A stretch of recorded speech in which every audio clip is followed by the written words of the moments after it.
Thank you. Lovely. Ben, I'm good. Okay. David, Selis, thank you so much for joining us. Thank you to all of our friends, both from CBAJ, both from outside of the community who are joining us for this really exciting discussion. David Selis is the Leon Charney Doctoral Fellow at the Bernard Revel Graduate School of Jewish Studies. He is the assistant curator of The Samaritans, a Biblical People, a traveling exhibition organized by the Israelite Samaritans Project of the YU Center for Jewish Studies. And his research focuses on modern Jewish culture and the history of the Jewish book. In addition to that, David has a number of other scholarly interests. I know him from our time researching ancient Judaism together, which, David, if I recall correctly, you mentioned was one of the early inspirations for this talk, if I recall correctly. I think we were in the same class together with Professor Moshe Bernstein. I am almost positive we took that together. Yes. This has been kind of David's a real old friend of mine also. So in addition to being a great scholar. So I'm very excited, David, to turn things over to you and looking forward to hearing. I'm gonna mute myself and turn things over to you. Thank you. It is always fun to get to be invited to speak at the show where your friend who you sat and you studied for exams on this material with is the Rav. So that is a real privilege. So the backdrop to this shiur is that we took a course in Bible on 5 Megillah, which was 2.5 Echarut and a smidge of Esther. And the question that there was an exam question about the third parak. And I've kind of been thinking every year as we move from Tammuz to Av about the third parak of Echa.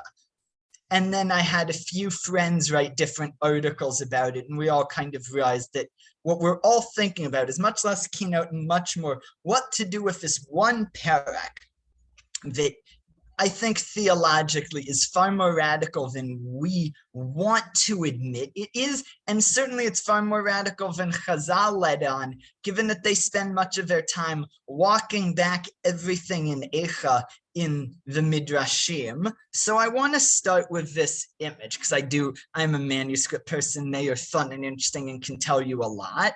So this is the Rothschild Machzor. It's at the Jewish Theological Seminary of America. It's an Italian prayer book from either 1490 or 1492, but probably 1490. And if you notice, you've got a person, probably a woman, sitting on the floor. Shoes are off, there is a light above her, and she's reading Echa. Illuminations of Echa are really interesting and a whole separate thing, but I wanted to start with that. So what I want to do here is basically ask the question in its most blunt form. What in the heck is going on in Echa Gimel, and how can this parak do what it does theologically, and we can still get up off the floor at the end of reciting keynote? Echa Gimel, the third chapter of Lamentations, basically goes for the jugular on the idea that God is the enemy, which shows up nowhere else in Tanakh in the Hebrew Bible, as far as I can think of, in the same way, where every chapter of Lamentations, as much as the enemy is doing things, God is doing things. And if we think about that, that is a terrifying idea. So I want to frame this around the work of three people. Professor Adele Berlin, who's a Bible professor at University of Maryland, a friend of mine, Renana Dine, who's getting a PhD in Jewish ethics, and Ayelet Wenger, who's doing a PhD in ancient Judaism. So I want to start with Adele Berlin's comment in one of her books, which I think is the best modern academic commentary ever written on Echa, Lamentations, a commentary. she makes the point that the burden of Lamentations is not to question why this happened. Think Soloveitchik in some of his works, we don't ask why the Holocaust happened, but what we do about it, but to give expression to the fact that it did. At certain moments, the book seems to look beyond the destruction, to hold out hope for the future, but in the end, despair overcomes hope.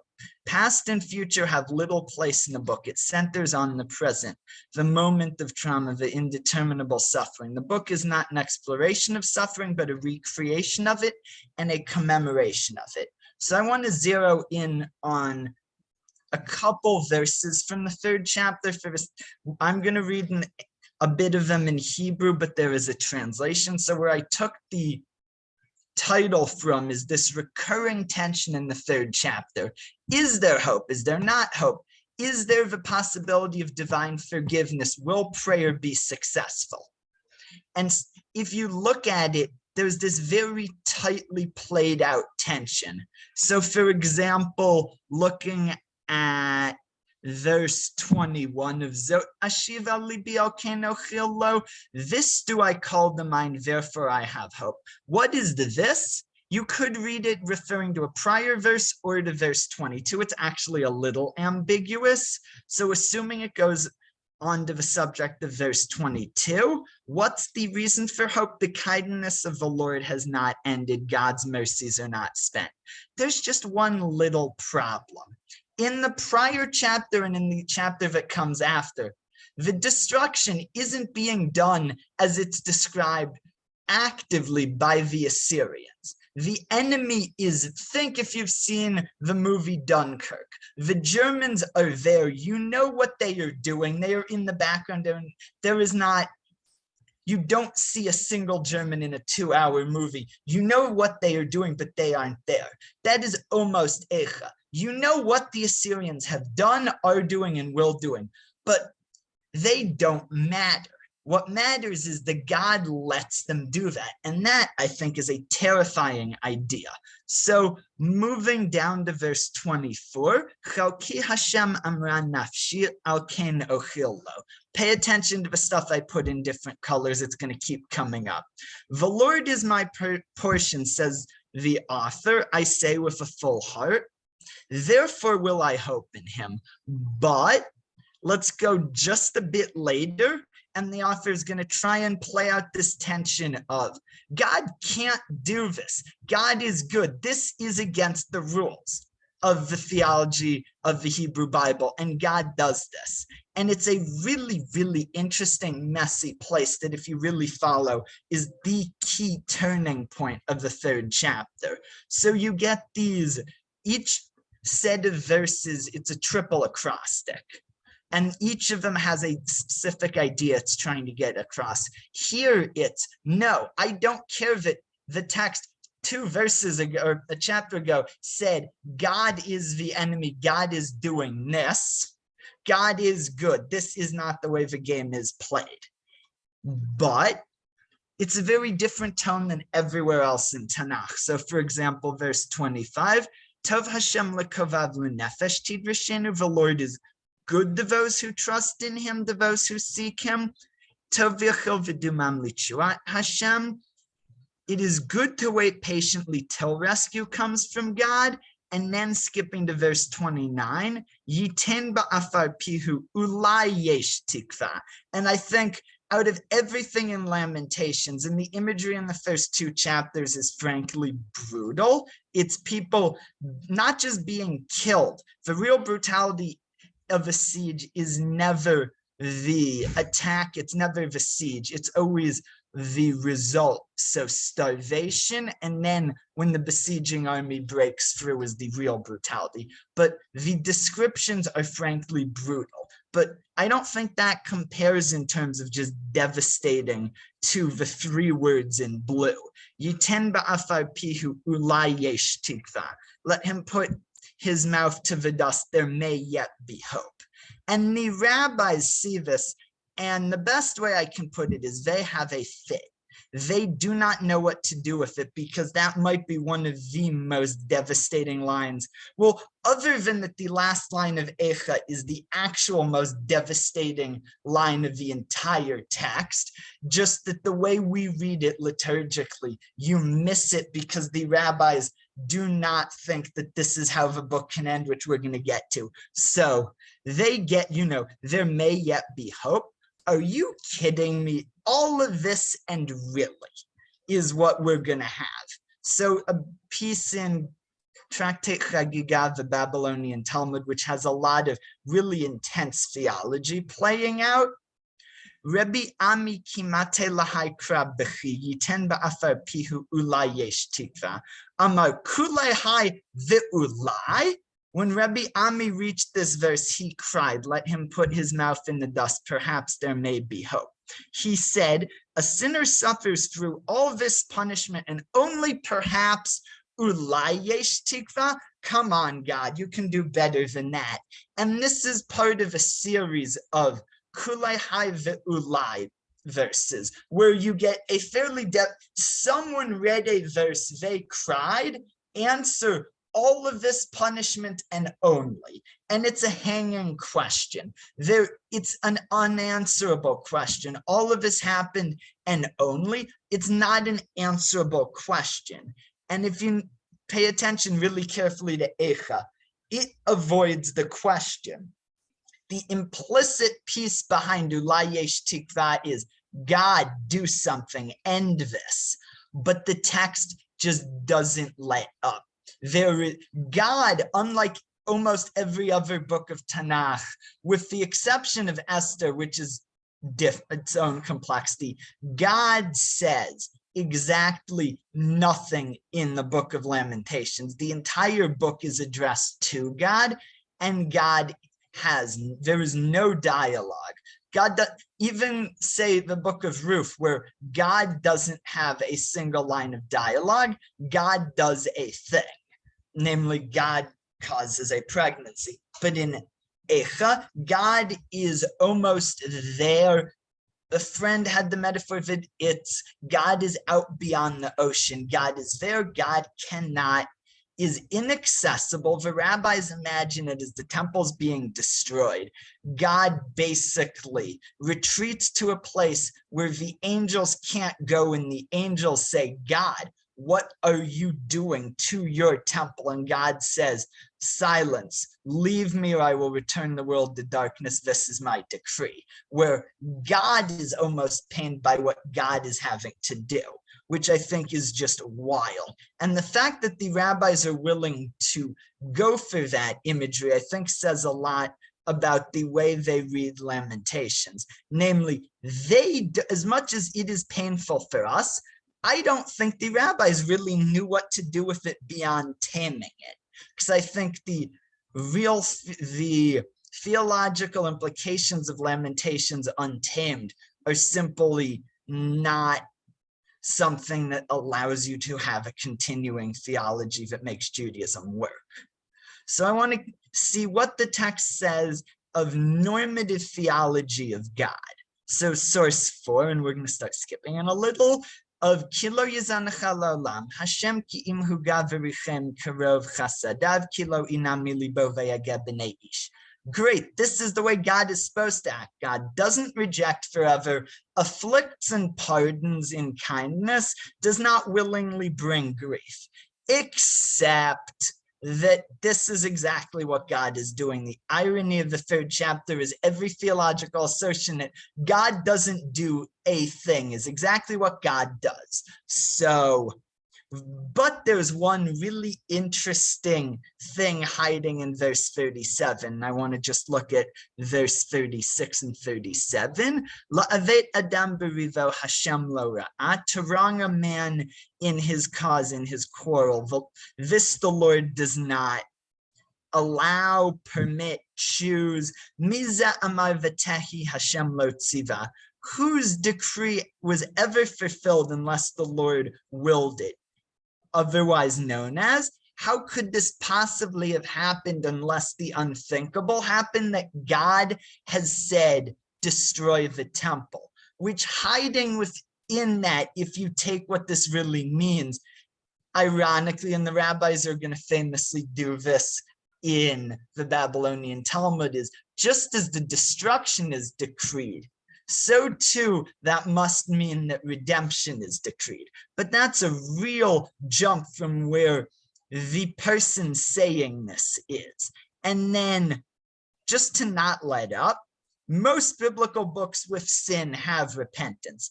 Eicha, though, has prayer a few verses before, an attempt at rejection, but God doesn't even say anything. God is just silent, and this is interpreted accusatorily as God not forgiving. So, for example, great, this is good, nice theology, love it. Repent, great, what we like in biblical books. Upward turned hands is the classic biblical action of prayer. Let us lift up our hearts with our hands to God in heaven, and then the confession of sin.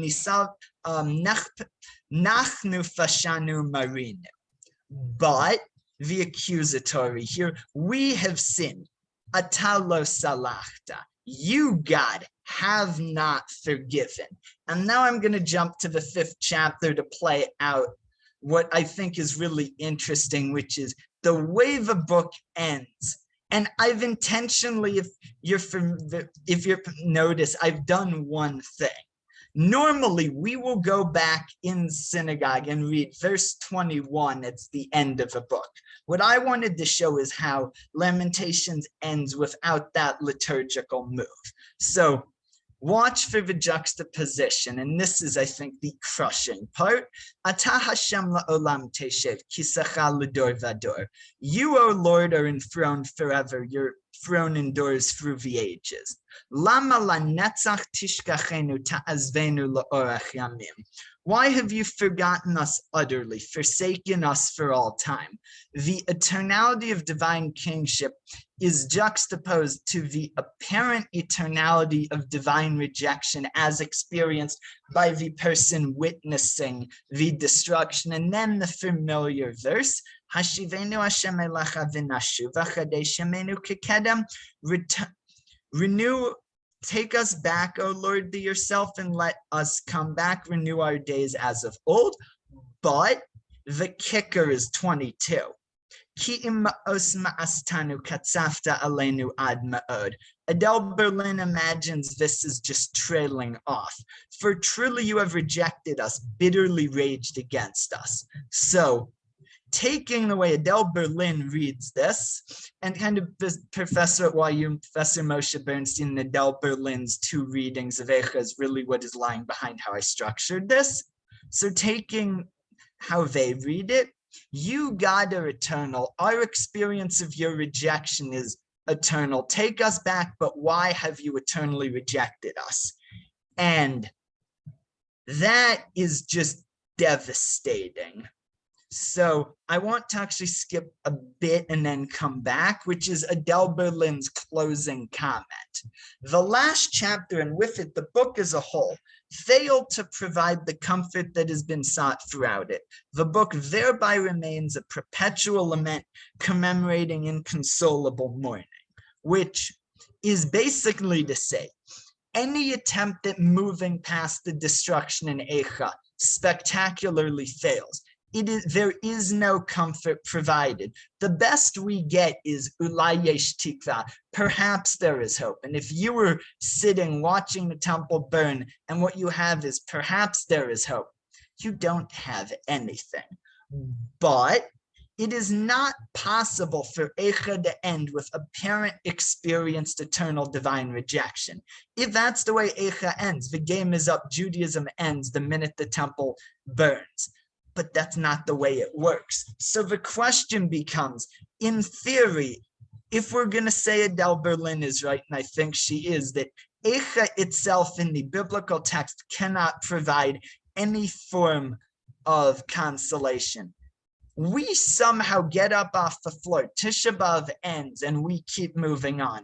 where does that come from? So a friend of mine, Renana, has an essay mining this really interesting piece in Eicha Rabbah in the Midrash of Eicha. Midrashim sometimes expand on holes in the narrative. In the case of Eicha, the rabbis reread the entire book. So the book of destruction paradoxically becomes the book of redemption. And it is wild, and I think probably the most subversive and frankly brilliant interpretive move that the rabbis made, and they made a lot of brilliant interpretive moves. I think this might be the most fascinating one, because Eicha as read through the Midrash and Eicha as read without the Midrash are two different books. They might have the same biblical text, but they're two theologically different books. So I want to take a look at a piece here on the verse Ki'im ma'os ma'atztanu katzafta aleinu ad ma'od, for truly you have rejected us, bitterly raged against us. Amar Rabbi Shimon ben Lakish, im isahi late savar, v'im ksifahi it savar, the choman deka is sofe li'itratze. So Rabbi Shimon ben Lakish does something brilliant. If there is rejection, if God, you have really rejected us, there is no hope. But if you are katzafta aleinu ad ma'od, if you are angry, there is hope, because everyone who is angry is able to be calmed in the end. I think what this is really saying is, if this is, the end of Judaism and God is rejecting us, the game is over. But anger is a classic thing for God to have throughout Tanakh, and usually, normally, God is angry, the people sin, God is angry, God punishes them, God forgives. This is trying to put Eicha back into the classic biblical theology, that even if, as is not the case in like every other book, where if people sin, they are forgiven. There is no forgiveness here, there's none of that. But this is assuming that God will be able to forgive. And I think it is brilliant, or to put it differently, if the destruction of a temple represented a breach of the covenant, what this is saying is, that's not the case. By destroying the temple, God hasn't rejected us, God has shown anger, and anger means that the entire covenant is still on. And what God says in Leviticus, that if you turn against me, I'm going to destroy you, is still in play. So radically, they've reread the destruction of the temple to mean that rather than destroying the people, God has destroyed a building to show anger, but that the entire covenant is still in play. So Renana has an essay on this, if there is fury, there is hope. And she asked the question of, is Eicha tragic literature? A number of scholars of tragedy have said, and she thinks this is ridiculous, that there is no tragedy in the Hebrew Bible. They point to Job. She pushes back and says, hello, what about Eicha? This is clearly tragic literature in all possible meanings of the term in a literary sense. This is clearly tragic literature. Eicha recalls a betrayal, a merciless destruction by a God of mercy. And in that same moment, our poet cannot help but begin to articulate the destruction, framing his song with the word Eicha, how? Beginning to verbalize his sense of injustice, his anger, his fury over how God could have wrought this tragedy. And in that fury, there is hope. In the articulation of tragedy, there is humanity as we step forward to decry injustice and move slowly from mourning to redemption. What Renana is getting at is that Eicha is asking a question, but it's not the question it is actually asking. It's not asking the factual, how did this happen? It's asking the theological, God, how could you possibly dare to permit this act that is unconscionable? And in that fury, there is hope that you can maybe move forward. But okay, fine. Renana has left us like the Midrash with, you can maybe move forward. But this is fine and great. How do we get to that? So I want to take a look at this line in Eicha that reverberates through the Talmud and Rabbi Akiva's laugh. On the very end, on Al Hartzion Sheshamim Shualim Hochim Bo. Because of Mount Zion, or rather, I think, upon Mount Zion, which lies desolate, jackals or foxes prowl over it. So pay attention to the word Shualim. There might be a really, really brilliant bit of wordplay here. So the very end of Makot, which always, you cannot give a shir on Eicha and not cite this. It is just a rule. When Ben and I were in, Rabbi Keen and I were in class together and we got to this verse, one of us to play this out starts laughing as the rest of the class looked at them knowing the game. So this is imagining rabbis walking. Rabbis walking are places where theology happens. Kevan shehigir lahar habayit. A group of rabbis are walking on the Temple Mount and they see a fox emerges from where the Holy of Holies was.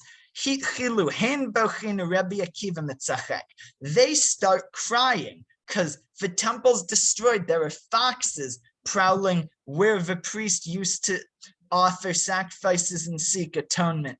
And Rabbi Akiva laughs and they go, Rabbi Akiva, what is your problem? The temple is destroyed and you're laughing? What's with you? And Rabbi Akiva goes, no, guys, you've just got this all wrong.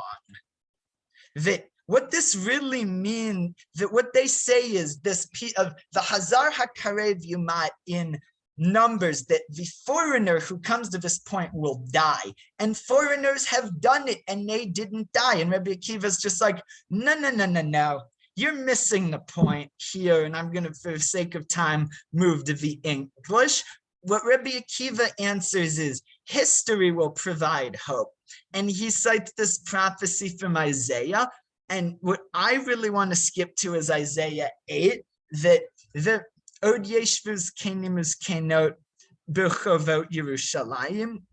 There shall yet be elderly men and elderly women sitting in the streets of Jerusalem.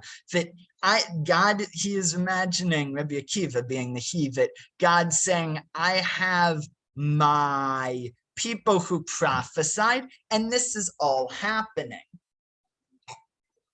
And there's the prophecy of Uriah, therefore, for your sake, Zion shall be plowed as a field, V'tzion Tacharash, and Jerusalem shall become rubble, and the Temple Mount as the high place of the forest in Micha. But Rabbi Akiva says, I was worried. Had Uriah's prophecy not been fulfilled, I would have worried that Zechariah's prophecy of consolation couldn't be fulfilled. Biblical prophecies of destruction and redemption are always a pair. So Rabbi Akiva is saying, look, this is a pair, two sides of a coin. You've got the bracha and the cloud, you've got the blessings and the curses. The blessings if you follow what God says, the curses if you don't. But since the curses have happened, everything else must happen. And then the famous ending of the sages say to him, Akiva nichamtanu, Akiva nichamtanu, Akiva, you have comforted us. So, okay, the best we've got here is that biblical books don't operate on a human time scale. God said God would destroy Jerusalem. God has destroyed Jerusalem. God said God would rebuild Jerusalem. But Rabbi Akiva is sitting under the Romans who will eventually kill him and most of the rabbinic class of Roman Palestine. And Rabbi Akiva has not seen Zechariah happen. And have we? Maybe. But Rabbi Akiva hasn't. And the author of Eicha sure hasn't seen Zechariah. He is living the other prophecy. So there might be another thing going on. A friend who's doing a PhD in ancient Judaism makes this brilliant point. I'm not convinced that, I'm not sure this is literally what's happening in the verse I mentioned earlier, but it's far too compelling and frankly far too creative of a read to be dismissed. And I'm pretty sure that at least on a midrashic exegetical level, if this isn't the plain meaning of the verse, this has got to be midrashically how it goes down. So let's take another look at Lamentations 5:18. Al Hartzion Sheshamim, Shualim Hochimbo. Upon Mount Zion, which lies desolate, jackals prowl over it. But now pay attention to the resonance here. This is Isaiah 6. Bishnat mot hamalach Uziyahu ve'era et Hashem yoshev al kisei ram v'nisa v'shulav ma'alim et ha'hechal. The next verse is the angels, which we say in Kedusha. V'kara zel zavi amar kadosh kadosh kadosh Hashem tzot meloch haaretz kvodo. In the year that King Uzziah died, I, Isaiah, beheld my Lord seated on a high and lofty throne, and the shulayim, the skirts of his robe, filled the temple, and the angels would call to one to the other, holy, holy, holy, the Lord of hosts, his presence fills all the earth. So the linguistic resonance of shu'alim, foxes, and shulayim, skirts of a robe, is far too close to be accidental. Biblical texts, when they want the word play, are not accidental about it. And certainly when the rabbis want to, and when we read the rabbis and the biblical text and want to see a word play, sometimes it's just too good to ignore. So this is a case where is she right? I can't prove it, but is she wrong? She's far too smart here in how she reads it for me to dismiss this. And this is why I like it. Does she have to be right? No, but it's brilliant in what this does. The temple was, this is her piece on the lair house, the fox and the chair. The temple was once full of the shualim, the skirts of the divine. Now the lamenter mourns. It's full of shualim, of foxes. But this lamenter borrows something else from Isaiah, a report of God forever perched on a throne. You, God, will sit forever. Your chair is from generation unto generation. Atah Hashem le'olam teshev kisacha l'dor v'dor. What she is saying is that the end of Echa's accusation of divine rejection is using the very language of one of the three people who has a direct divine revelation, meaning there's Moses, Isaiah, and Ezekiel, and couching that accusation in the Isaiah language is saying, God, you once sat enthroned eternal in the very place you have and are destroying. You, God, will sit forever. Your chair is from generation unto generation, he murmurs. Just as Isaiah spoke of the master sitting on a lofty and elevated throne, something remains despite the instability of worlds and temples, a remnant of Isaiah 6:1, amid the devastation of Lamentations 5. As Rabbi Akiva saw, the foxes that prowl the sacred premises encode within their raids a hint of another verse. An unbreakable promise slipped into a pun, the eternal chair of someone without closure. So I want to look at one last piece and then take questions, which is keynote. So the dirges of lamentation. Every different geographic Jewish group has different ones. And the Italian Jews do something fascinating. Shadal, the Paduan Rabbi Shmuel David Luzzatto of the mid-late 1800s, he edits the Italian Machzor, which it happens to be as the first one printed. It's an incredibly old rite. How old, we don't know, but as old as possible, basically. He does something brilliant. For us Ashkenazim, the end of keynote has a Litzion that we sing, and then some Yehuda Halevi pieces. But the kina that Shadal, and I think Shadal is right here, decides should be the end, is not any of those. Shadal rearranges things because when you're re-editing your community's liturgy 2 centuries ago, you got to do such things.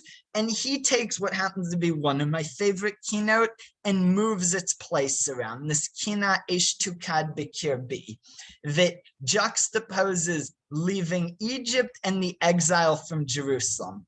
And he puts it at the end. And I want to show you why I think that the history as hope is really what all of these sources are driving at. And the translation is from the Koran keynote. Eshtukad bikirbi bahaloti alivavi b'tseiti mimitzrayim. A fire burns within me as I recall when I left Egypt. And when this is done in synagogue, there is two different melodies, a more upbeat tune for the first line, a dirge for the second, in the Ashkenazi tradition. V'kanim a'ira lema'an azkira b'tseiti mirushalayim. It plays the tension of rejoicing and dirges, leaving Egypt, exile from Jerusalem. I will invoke lamentation so that I will remember when I left Jerusalem, and then referencing both Isaiah 51 and Zechariah 8, Sason v'simcha v'nas yagon v'anacha b'shuvi l'Yerushalayim. Happiness, and this is the double reference, happiness and joy, gone are sorrow and sighing when I return to Jerusalem. Now, Shadal does one. Now, if that were enough, okay, I like, Shadal is fun, and I think this is brilliant, but Shadal does one other piece that I really, really like. The Italians have something that no one else does. So this goes at the end of keynote. And then Shadal adds some verses after it. There are these apocalyptic pieces called Piyutei Nachama, these like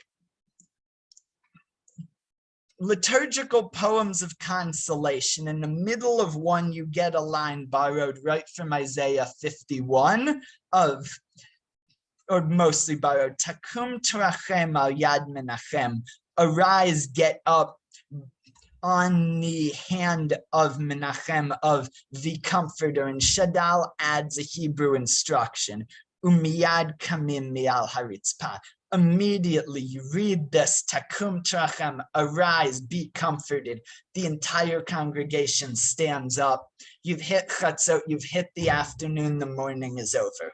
I think it's the single most brilliant bit of liturgical choreography anyone could do with keynote, because you were physically doing what the text is saying, which is arise, be comforted. And I wanted to end with that partially just because I think ever since I encountered that little piece of the Italian, right, I thought it was brilliant, but I think really what it gets at is, how do we get through Eicha?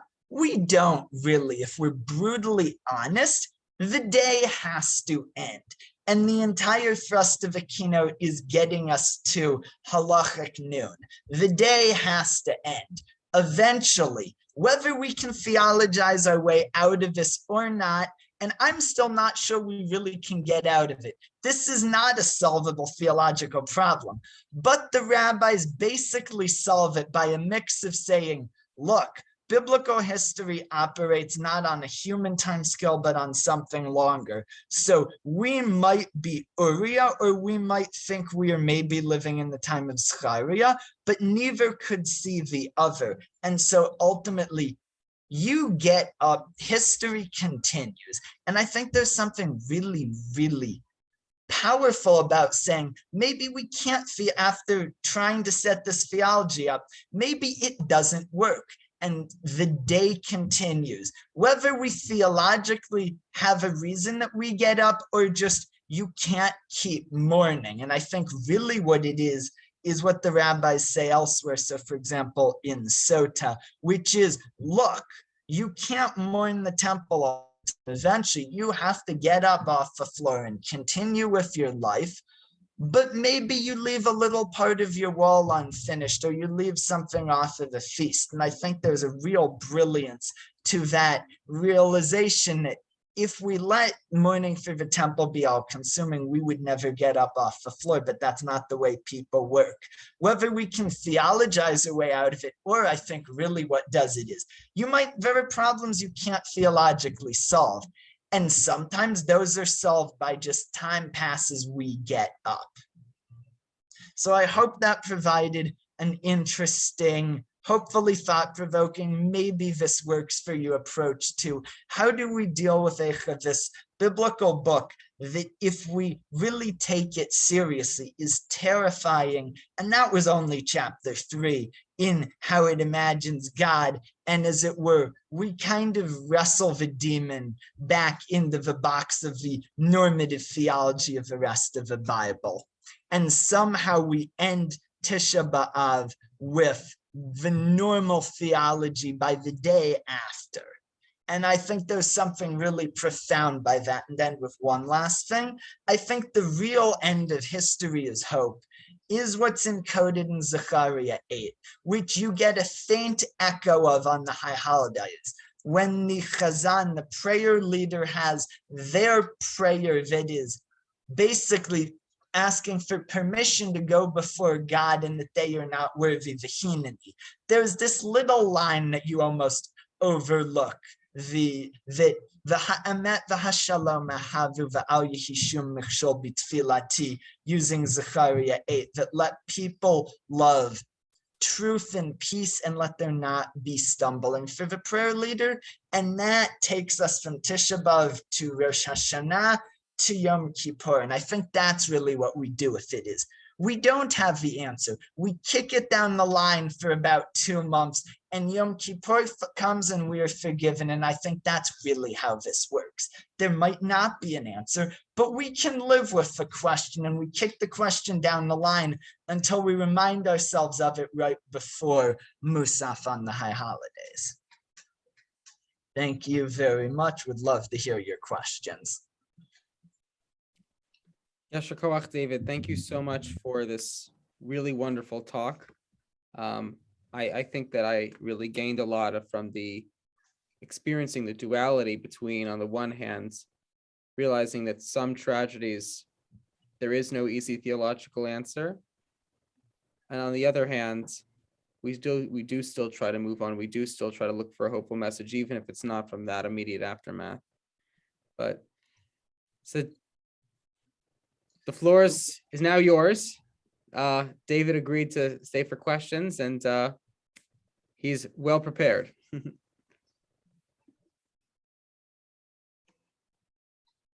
And feel free to unmute yourselves or put them in the chat.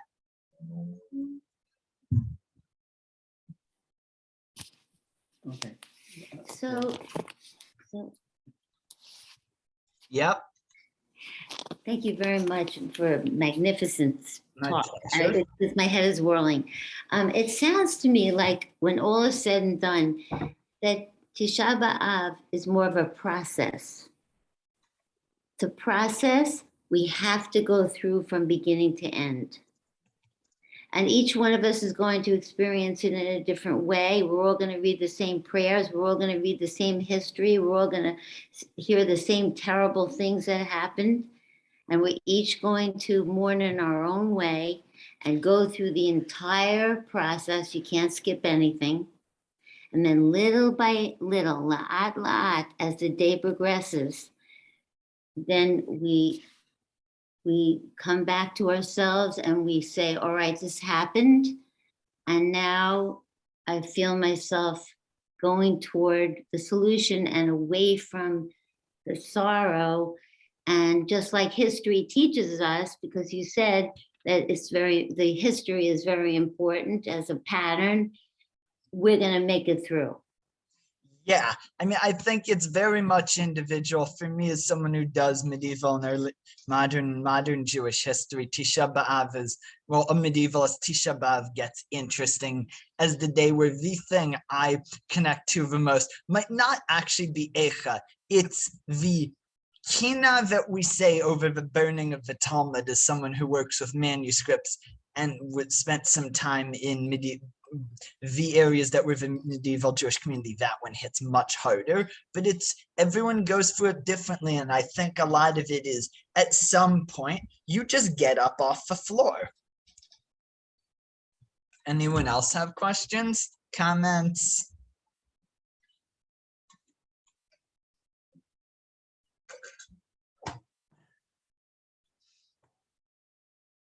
Anyone? All right, so if not, I'm going to pull out one little thought. Oh, wait, I've got something. So what's the from Bloomy of what is meaningful to you is the practical implication, which thank you for that. I'm going to be honest, I'm not yet sure what the practical implication of this is, which as someone who spends his time in history rather than philosophy and theology often, I sometimes don't have to think about what this means other than, as you were saying, yes, life goes on, and that ultimately, I think for a lot of this, theology is the tool for some of us who really get caught in these questions to get life to go on. Any other questions? Otherwise, I've got a thing to pull out that I'm going to show. Give me a second.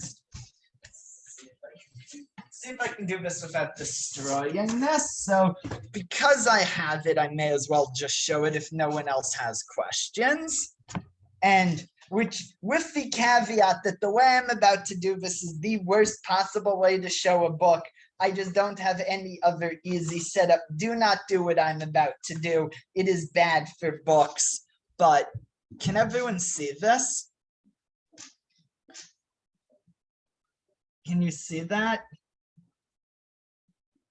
Kind of. Why don't you describe it also? Just fine, and then I want to close it because it does not like to. So this is the second edition of the Mikro Gdolot, the Rabbinic Bible, meaning the edition of Tanakh, of the Hebrew Bible and commentaries that was printed by a Christian in the 1520s and became the standard for every edition. How a Christian set the standard for the Talmud and the Bible, and that when you go into a Beit Midrash, the Talmud you use has passed from Babylonia through Europe and a bunch of Europe, North Africa, and the Middle East to a Christian printer to a Jewish woman named Deborah Ram in Vilna is wild, but we're going to just leave that for another time of how does one Christian have so much influence over what is on the page?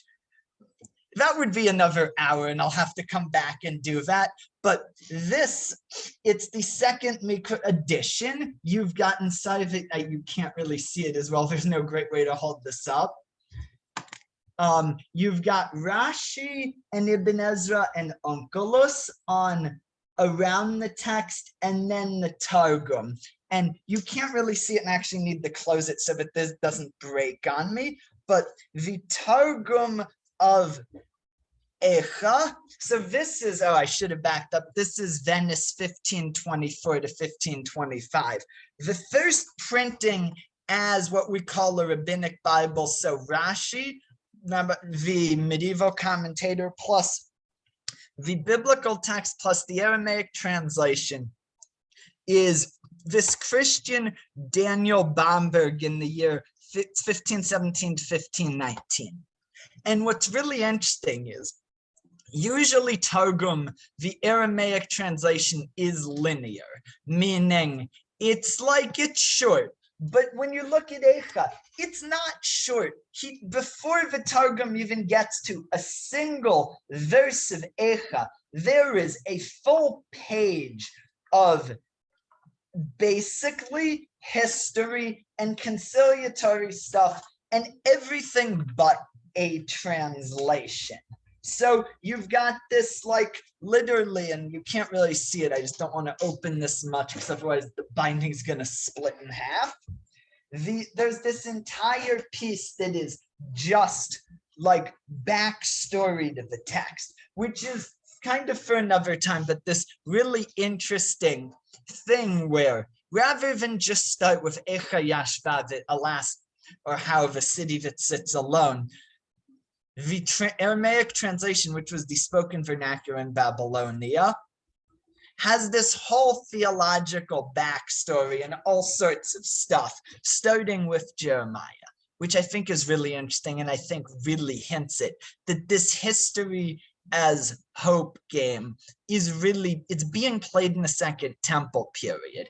That we know that when the Second Temple stood, they were celebrating Tisha B'Av for the First Temple. And there's this really interesting interplay of history and hope that I think we're still untangling. And the back of my mind is that I'm getting on a week from today. I'm going to be on a plane somewhere over the Atlantic Ocean flying to Israel for next year.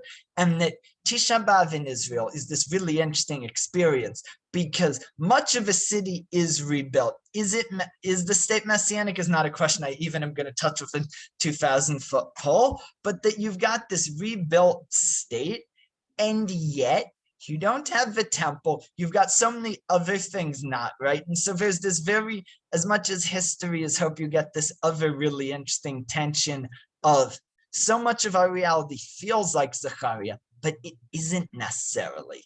And history is hope just creates the next question, where once you feel like what the biblical text describes that should be redemption, inevitably, you get the next question of, okay, where's the white donkey and why isn't this what I should be seeing? Which I think is the other bit of it.